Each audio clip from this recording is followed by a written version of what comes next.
પ્રકરણ 2 ધોરણ 11 જૈવિક વર્ગીકરણ।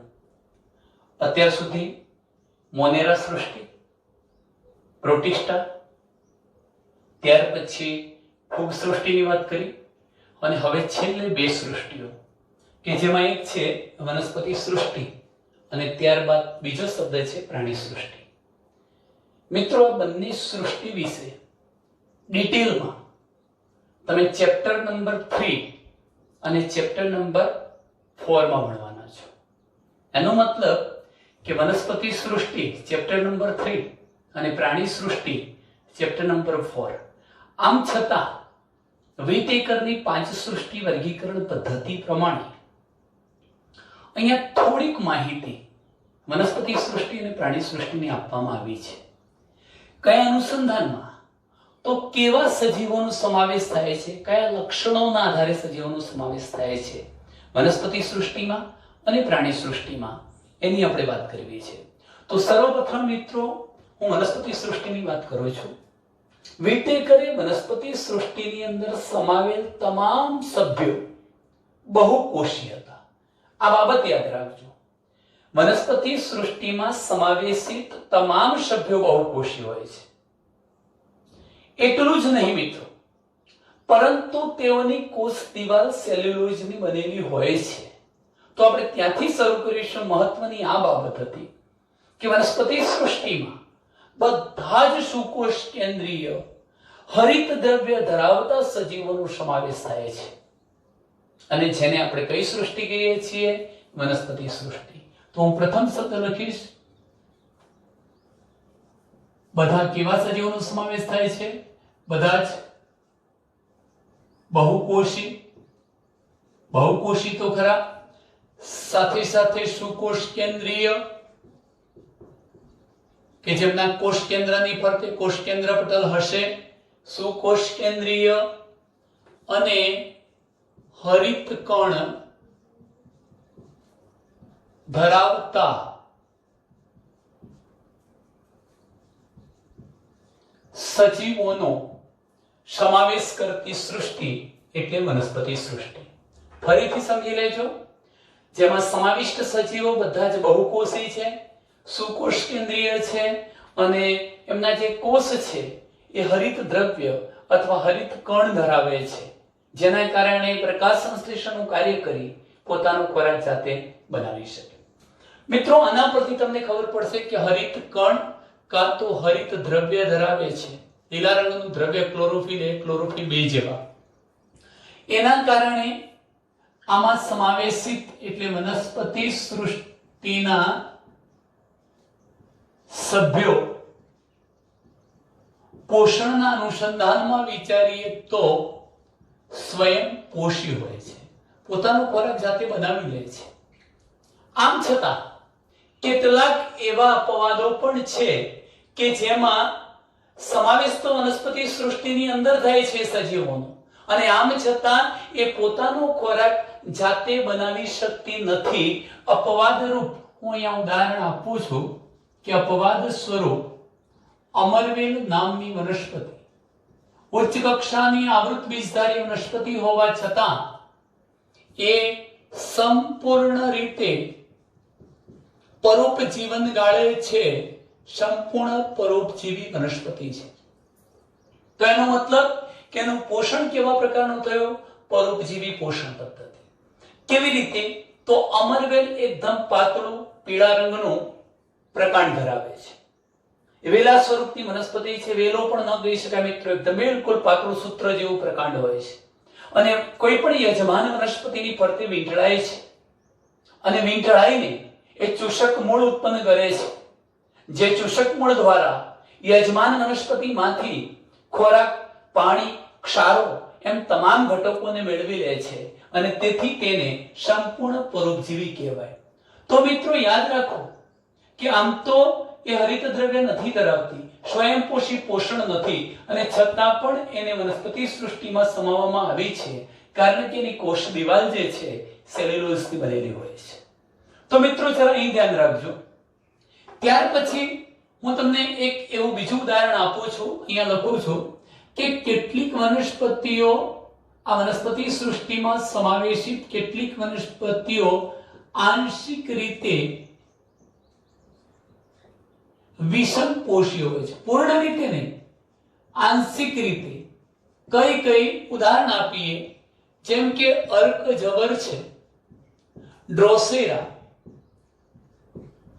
વિનસ મક્ષિપાસ, વિનસનો મક્ષિપાસ. હજુ કહી શકાય કળશપર્ણ, કળશપર્ણી વનસ્પતિ, કળશપર્ણી.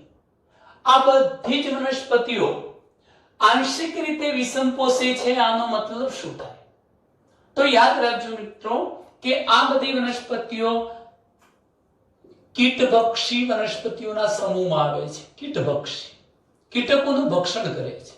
હવે પ્રશ્ન થાય, કીટકોનું ભક્ષણ આ વનસ્પતિ શા માટે કરતી હશે? મિત્રો, આ વનસ્પતિ કીટકોનું ભક્ષણ શા માટે કરતી હશે તો એ સમજાવો. આમ તો આ વનસ્પતિઓમાં લીલા પર્ણો હોય છે, એટલે સ્વયં પોષી જ હોય છે, પોતાનો ખોરાક જાતે બનાવી લેતી હોય છે.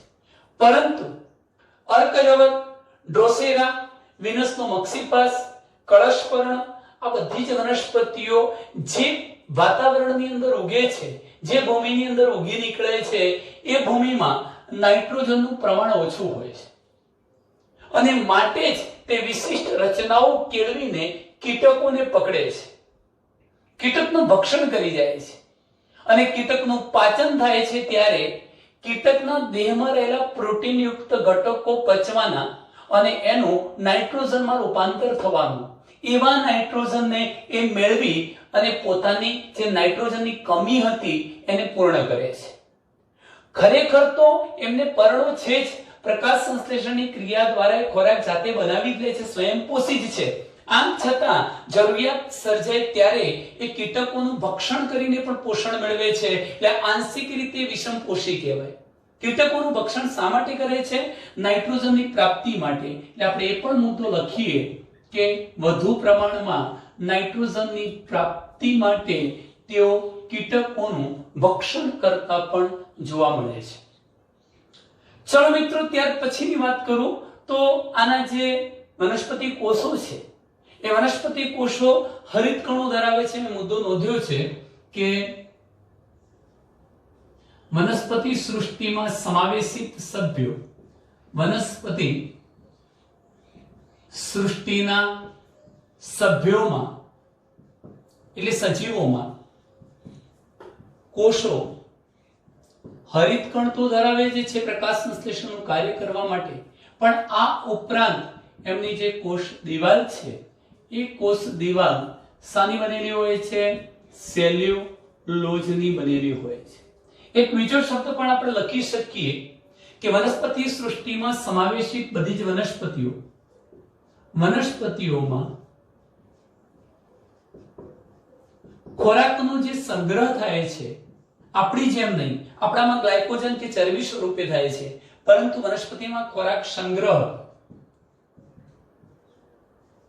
સ્ટાર્ચ સ્વરૂપે થાય છે.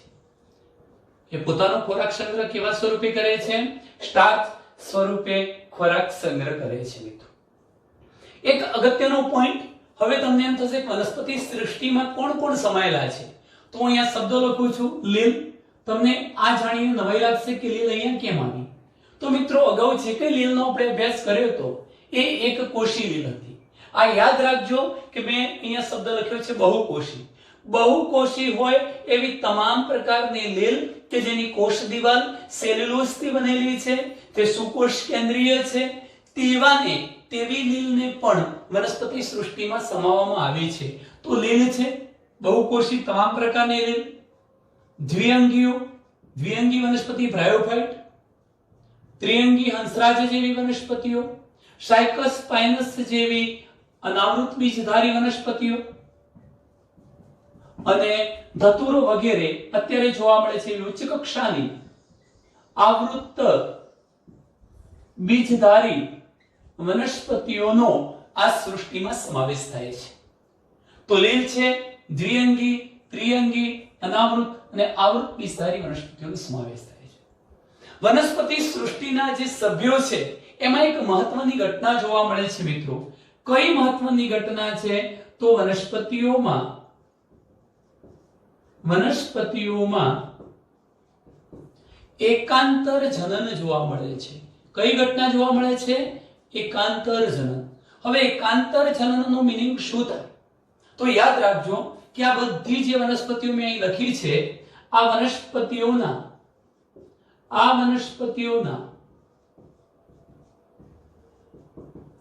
જીવનકાળ દરમિયાન, એ વનસ્પતિ જીવે તે દરમિયાન, એનું લાઈફ સાયકલ પૂરું થાય તે દરમિયાન, જીવનકાળ દરમિયાન બે અવસ્થાઓ વારાફરતી સર્જે છે. વારાફરતી બે અવસ્થાઓ સર્જે છે. બે અવસ્થાઓ જોવા મળે છે એમ પણ કહી શકાય. બે અવસ્થાઓ જોવા મળે છે. ફરી જોઈ લો કે વનસ્પતિ સૃષ્ટિમાં સમાવેશિત તમામ વનસ્પતિઓના જીવનકાળ દરમિયાન, જીવન ચક્ર દરમિયાન બે અવસ્થાઓ વારાફરતી આવતી જોવા મળે છે. આ બે અવસ્થા કઈ? એમાંની એક અવસ્થા હું અહીંયા લખું છું, બીજાણુઓ ઉત્પન્ન કરતી બીજાણુજનક અવસ્થા, જે હકીકતમાં દ્વિકીય છે, ટ્વાઇસ n. હા, યાદ રાખજો કે બીજાણુજનક અવસ્થા દ્વિકીય છે, પણ જ્યારે એ બીજાણુ ઉત્પન્ન કરે છે ત્યારે એના બીજાણુ તો એકકીય બનવાના છે, પણ આ અવસ્થા કેવી થઈ? દ્વિકીય. એક અવસ્થા. હું બીજી અવસ્થા કહું છું, જન્યુઓ ઉત્પન્ન કરતી. જન્યુઓ એટલે પ્રજનન કોષો. જન્યુઓ સર્જતી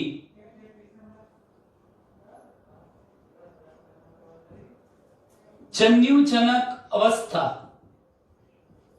જન્યુઓ ઉત્પન્ન કરતી જન્યુજનક અવસ્થા, જે હકીકતમાં જન્યુ કેવા સર્જશે? એકકીય. એટલે જન્યુજનક અવસ્થામાં ધ્યાન રાખો, જન્યુઓ કેવા બનવાના? એકકીય. તો પોતાના જીવનકાળ દરમિયાન બે અવસ્થાઓની હાજરી અહીંયા જોવા મળે છે. એક અવસ્થા છે બીજાણુજનક અવસ્થા દ્વિકીય, અને બીજી અવસ્થા કઈ છે? જન્યુજનક અવસ્થા એકકીય. આ દ્વિકીય અને એકકીય બંને અવસ્થાઓ જીવન ચક્ર દરમિયાન વારાફરતી સર્જાય છે.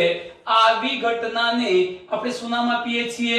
એકાંતર જનન તરીકે ઓળખાવીશું. એ પણ યાદ રાખીશું મિત્રો કે અહીંયા આ એકકીય અને જે દ્વિકીય તબક્કાઓ છે એની સમય અવધિનો મતલબ જરા અહીં ધ્યાન રાખજો. હું અહીંયા શબ્દ લખું છું કે એકકીય જન્યુજનક અવસ્થા અને દ્વિકીય બીજાણુજનક અવસ્થા. આ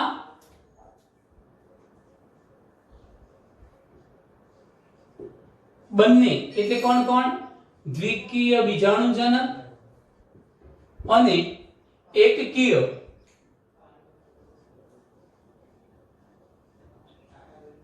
જન્યુજનક અવસ્થાની સમય અવધિ ઉપરાંત બીજો શબ્દ લખું છું કે શું તે મુક્તજીવી છે, બીજા પર ડિપેન્ડેડ નથી, મુક્તજીવી, કે પછી એકબીજા પર આધારિત છે તે બાબત અલગ અલગ વનસ્પતિઓમાં અથવા અલગ અલગ જૂથની વનસ્પતિઓમાં અલગ અલગ હોય છે. શબ્દ સમજો.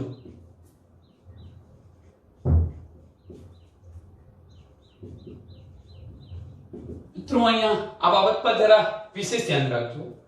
જો કે આપણે એના પછીના ચેપ્ટરમાં સમજવાના છે કે બીજાણુજનક અવસ્થા શું છે, જન્યુજનક અવસ્થા શું છે, એને સમજીશું. પણ અત્યારે એટલું યાદ રાખો કે વનસ્પતિ પોતાના જીવન ચક્ર દરમિયાન બે અવસ્થાઓ સર્જે છે, બીજાણુ ઉત્પન્ન કરતી બીજાણુજનક અવસ્થા અને જન્યુ ઉત્પન્ન કરતી જન્યુજનક અવસ્થા.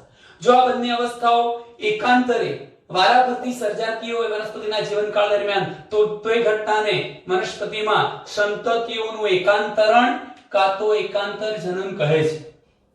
આ બંને એટલે કે આ દ્વિકીય બીજાણુજનક અવસ્થા અને એકકીય જન્યુજનક અવસ્થાની સમય અવધિ કેટલી હશે? શું આ બે પૈકી બીજાણુજનક અવસ્થા વધુ લાંબો સમય લેતી હશે કે જન્યુજનક? આ બેમાં કોનો સમયગાળો વધુ હશે? એ બાબત જુદી જુદી વનસ્પતિમાં જુદી જુદી હશે. હું બતાવીશ તમને કે દ્વિઅંગી, ત્રિઅંગી, અનાવૃત, આવૃત આ બધી જ વનસ્પતિમાં ક્યારેક જન્યુજનક મુખ્ય હશે કોઈ વનસ્પતિમાં, તો કોઈ વનસ્પતિ જૂથમાં બીજાણુજનક મુખ્ય હશે. કોઈ વનસ્પતિમાં જન્યુજનક અવસ્થા લાંબો સમય ચાલતી હશે તો કોઈ વનસ્પતિ જૂથની અંદર બીજાણુજનક અવસ્થા લાંબો સમય ચાલતી હશે. આ ઉપરાંત તમને કહું, મુક્તજીવી એટલે કોઈના પર ડિપેન્ડન્ટ ના હોય પોષણ માટે એવી હોય, કાં તો પછી એકબીજા પર આધારિત, એનો મતલબ કાં તો બીજાણુજનક અવસ્થા જન્યુજનક પર આધારિત હોય, કાં તો જન્યુજનક અવસ્થા પોષણ માટે બીજાણુજનક અવસ્થા પર આધારિત હોય. આ બાબત જુદી જુદી વનસ્પતિમાં જુદી જુદી હોય છે. એટલે કેટલીક વનસ્પતિમાં જન્યુજનક અવસ્થા પરોપજીવી હશે તો કેટલાકમાં બીજાણુજનક અવસ્થા પરોપજીવી હશે. એની મિત્રો અગાઉ આપણે ચર્ચા કરવાના છીએ. ચલો મિત્રો, ત્યાર પછી હું વાત કરું છું બીજા નંબરની જે સૃષ્ટિ આવે છે એનું નામ છે પ્રાણી સૃષ્ટિ. આપણે હવે ચર્ચા કરવી છે પ્રાણી સૃષ્ટિની.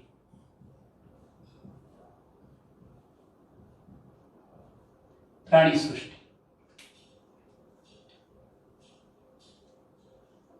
હવે પ્રાણી સૃષ્ટિમાં કેવા સભ્યોનો સમાવેશ થાય છે? પ્રાણી સૃષ્ટિમાં કેવા સભ્યોનો સમાવેશ થાય તો પહેલો મુદ્દો આપણે નોંધવાનો, અહીંયા પણ તમામ બહુકોષી સજીવોનો સમાવેશ થાય છે. બહુકોષી સજીવોનો સમાવેશ, બહુકોષી પ્રાણીઓનો સમાવેશ. અહીંયા કોઈ પણ સંજોગમાં એકકોષી જેમ કે અમીબા, પેરામીશિયમ એવા અહીંયા સમાવિષ્ટ થતા નથી. બહુકોષી સજીવોનો સમાવેશ થાય છે. આ એક બાબત.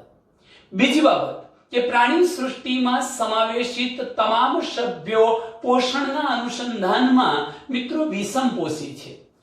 તો બહુકોષી સજીવોનો સમાવેશ થાય છે. જો કે આ બધા જ બહુકોષી સજીવો સુકોષ કેન્દ્ર ધરાવતા, સુકોષ કેન્દ્રીય સજીવો હશે. અને પોષણની વાત કરું તો તમામ પ્રાણીઓ કેવા હશે? વિષમપોષી. પોતાનો ખોરાક જાતે બનાવી શકતા નથી. ખોરાક માટે અન્ય વનસ્પતિઓ પર પરોક્ષ રીતે કે પ્રત્યક્ષ રીતે એને આધાર રાખવો પડે છે. એક અગત્યનો બીજો મુદ્દો કહું છું કે આ પ્રાણી સૃષ્ટિ હોવાના કારણે પ્રાણીઓના જે કોષો છે, પ્રાણીઓના શરીરની રચના કરતા કોષોમાં કોષ દિવાલ ધરાવતા નથી. એટલે કોષ દિવાલની ગેરહાજરી હોય છે. આ મહત્વના આટલા લક્ષણો હતા કે પ્રાણી સૃષ્ટિમાં તમામ બહુકોષી સજીવોનો સમાવેશ થાય છે, સુકોષ કેન્દ્રીય સજીવોનો સમાવેશ થાય છે, વિષમકોષીઓ છે, પ્રાણીઓના કોષો કોષ દિવાલની ગેરહાજરી ધરાવે છે. મેં અત્યારે કહ્યું એમ મિત્રો, જો એ વિષમકોષી હોય તો આપણે એ પણ કહી શકીએ કે પ્રાણીઓ પોષણ માટે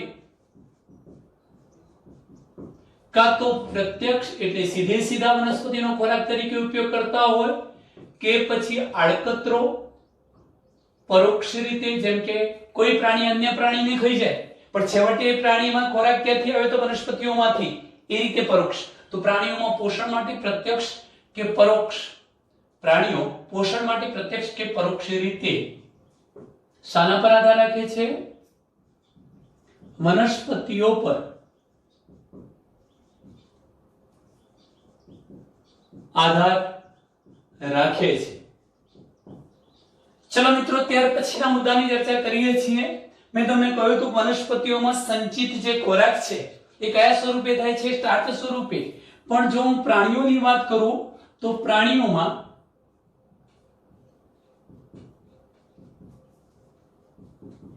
ખોરાક સંગ્રહ ગ્લાયકોજન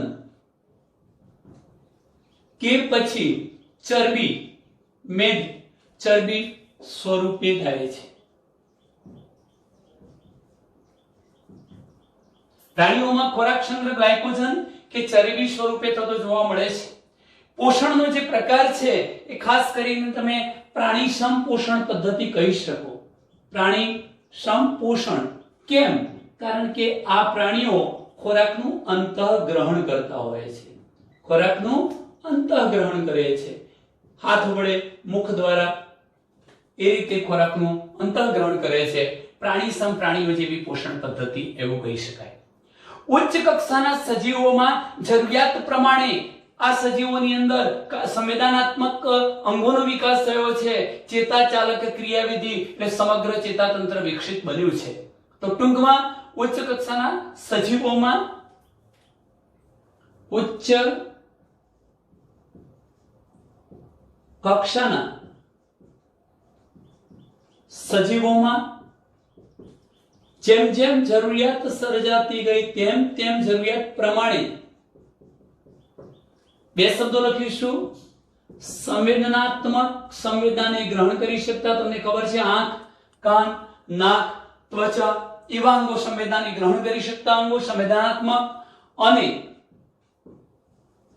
એ સંવેદનાનો અનુભવ પારખવું કે સ્વાદ કેવા પ્રકારનો, વાસ કેવા પ્રકારની, કેવા પ્રકારનો પ્રતિચાર દર્શાવવો, કેવા પ્રકારની સંવેદનાને ગ્રહણ કરવી, એ માટે ચેતા ચાલક ક્રિયાવિધિ જોવા મળે છે.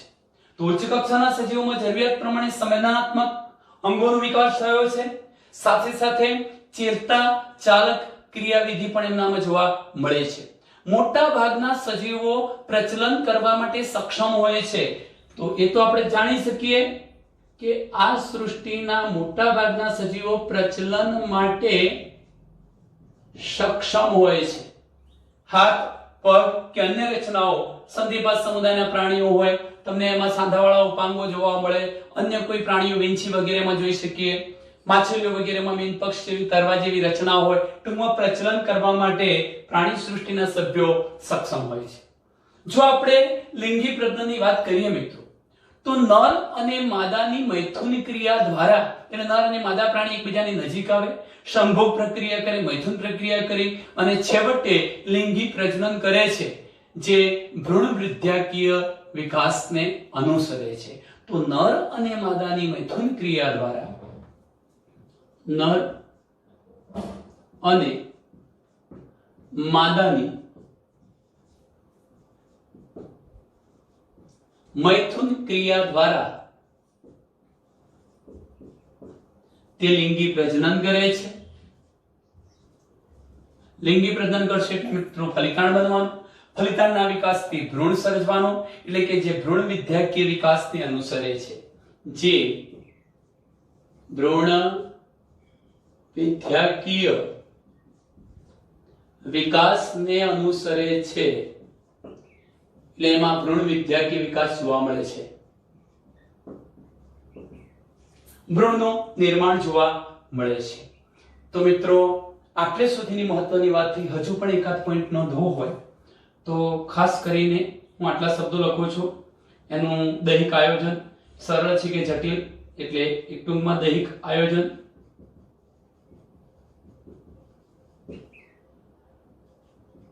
દેહકોષ્ઠની હાજરી, મેરુદંડની હાજરી ગેરહાજરી, ગર્ભસ્તરોની સંખ્યા જેવી બાબતોના આધારે આપણે પ્રાણીઓના વિવિધ એટલે જુદા જુદા સમુદાયો પાડી શકીએ.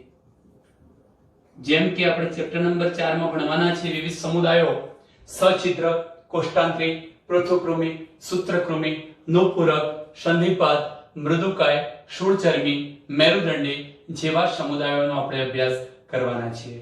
મિત્રો 2 મિનિટની અંદર આપણે એક નાનકડા ટોપિકને પહેલા લઈ લઈએ છીએ, લાઇકેન, અને ત્યાર પછી વિરોઇડ, વાયરસ એની વાત કરીશું મિત્રો.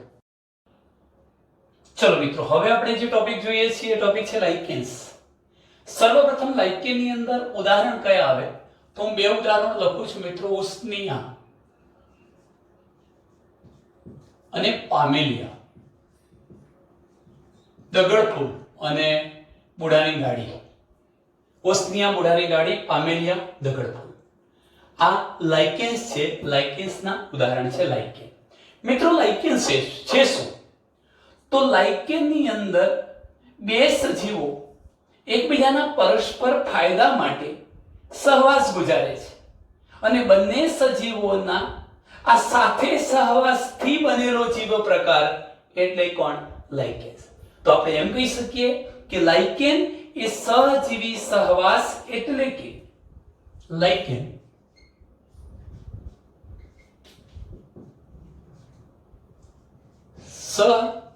સહજીવી સહવાસ એટલે કે જો સહજીવી બંનેને પરસ્પર ફાયદો કરી આપે એવો સહવાસ. કોની કોની વચ્ચે બનેલો સહવાસ છે? તો લાઇકેન એ સહજીવી સહવાસ એટલે કે લીલ અને ફૂગ વચ્ચેના પરસ્પર ઉપયોગી સહવાસ છે એમ કહેવાય. એટલે કે કોની કોની વચ્ચે? લીલ અને બીજો શબ્દ હું લખું છું ફૂગ વચ્ચેનો પરસ્પર ઉપયોગી અથવા લાભકારી સહવાસ છે. લાઇકેન શું છે? કે જેમાં બે સજીવો સાથે મળીને રહે છે. કોણ કોણ?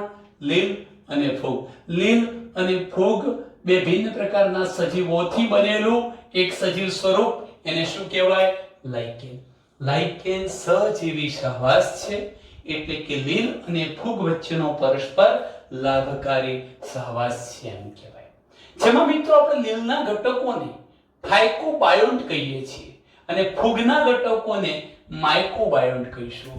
આ જે લીલના ઘટકો છે એના માટે નામ છે, લીલને શું કહેવાય? ફાયકોબાયોન્ટ.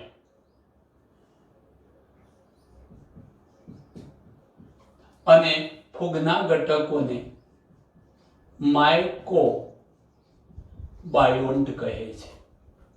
એનો મતલબ કે કોઈ એક જીવ પ્રકાર તમે જુઓ છો લાઇકેન, એની અંદર લીલ પણ છે ફૂગ પણ, બંનેનું સહજીવન છે. તો લીલના ઘટકને ફાયકોબાયોન્ટ કહેવાય અને ફૂગના ઘટકને શું કહીએ છીએ? માઇકોબાયોન્ટ તરીકે ઓળખાવીએ છીએ. જે અનુક્રમે સ્વયંપોષી અને વિષમપોષી છે. જુઓ, જે અનુક્રમે આ ફાયકોબાયોન્ટ લીલ જે છે એ પોતાનો ખોરાક જાતે બનાવી લે છે, સ્વયંપોષી છે. જ્યારે બીજું ફૂગ એટલે માઇકોબાયોન્ટ જાતે ખોરાક નથી બનાવી શકતું, પરપોષી છે, વિષમપોષી છે એમ પણ તમે કહી શકો. તો માઇકોબાયોન્ટ કેવા છે? વિષમપોષી છે. અને માટે તો બંનેને સાથે રહેવાની જરૂરિયાત ઊભી થઈ. કેવી રીતે? જુઓ, આ લીલ અને ફૂગથી બનતું સહજીવન એટલે કોણ? લાઇકેન્સ છે. એમાં બંનેને અનુક્રમે કેવી રીતે ફાયદો થાય છે મિત્રો?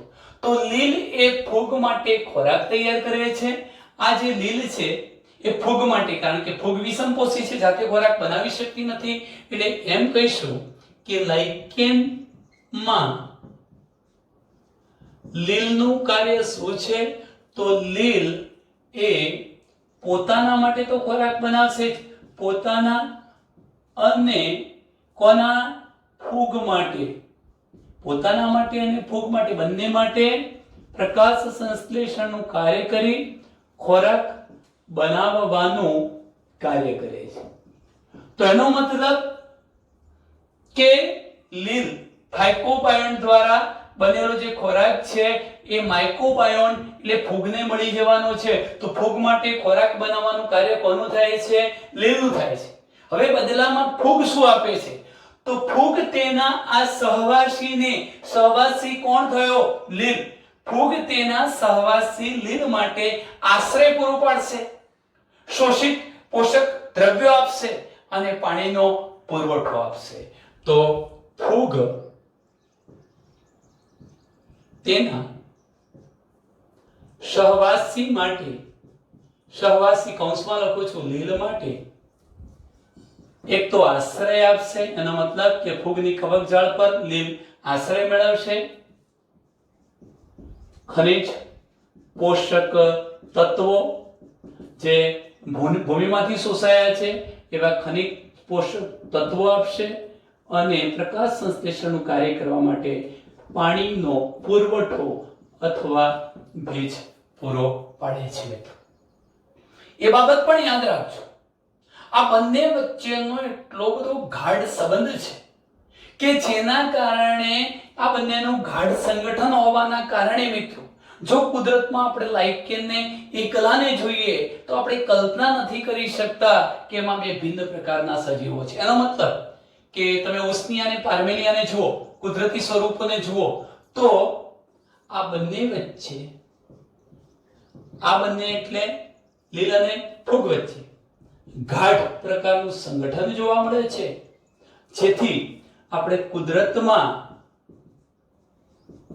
લાઇકેનને એકલી જોઈએ, લાઇકેનને એકલી જોઈએ તો પણ આપણે કલ્પના કરી શકતા નથી, કલ્પના નથી કરી શકતા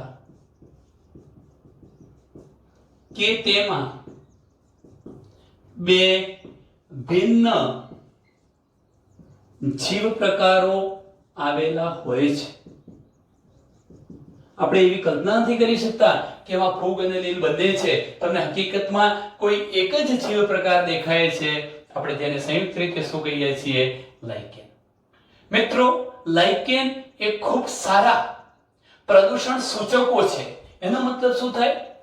લાઇકેન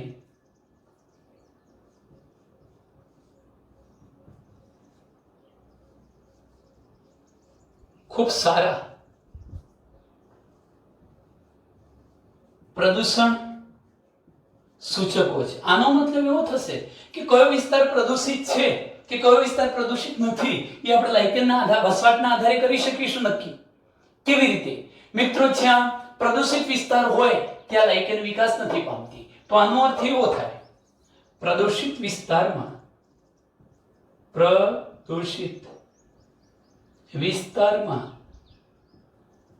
લાઇકેન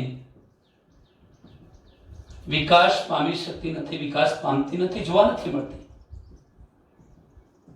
આના પરથી તમે કહી શકો કે પ્રદૂષિત વિસ્તાર છે ત્યાં લાઇકેન વિકાસ નથી પામતી. એનો મતલબ કે લાઇકેન જ્યાં વિકસે છે એ વિસ્તાર કેવો હશે? પ્રદૂષણ રહિત હશે, પ્રદૂષણ વગરનો હશે. એટલે લાઇકેન ખૂબ સારા પ્રદૂષણ સૂચક તરીકે વર્તે છે.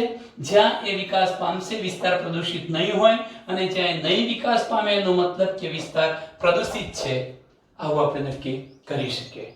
તો મિત્રો, આટલે સુધી આ વિડીયોની અંદર આપણે અટકીએ છીએ. ત્યાર પછી વાયરસ છે, વિરોઇડ્સ છે, એના વિશે આગળના વિડીયો લેક્ચરમાં જોઈશું. અસ્તુ.